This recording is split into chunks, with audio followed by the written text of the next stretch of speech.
শৈৱবিয়াক আন্তৰিকতাৰে অভিনন্দন জ্ঞাপন কৰিছোঁ। তেখেতসকলে আমাক ইয়ালৈ মাতি আনি আমাক এইকণ সুবিধা দিয়াৰ কাৰণে। আৰু সকলোতকৈ ডাঙৰ কথা, এটা দুখ লগা কথা, বিপুলদাৰ সোঁৱৰণত ইয়াতে আমি নাটক কৰিব অহাটো এটা সঁচাকৈ মৰ্মান্তিক কথা।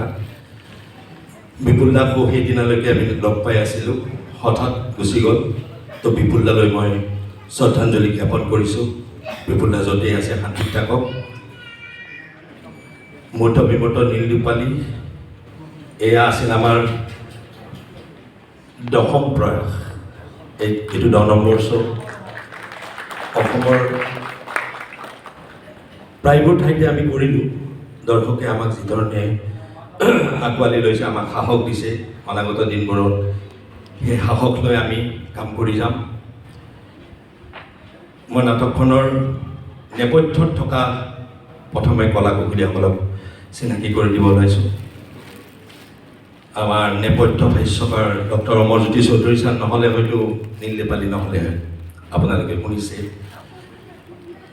তাৰপিছতে আমাৰ নেপথ্য কণ্ঠশিল্পী ৰিংগী ঠাকুৰীয়া কুমাৰ আজি অহা নাই।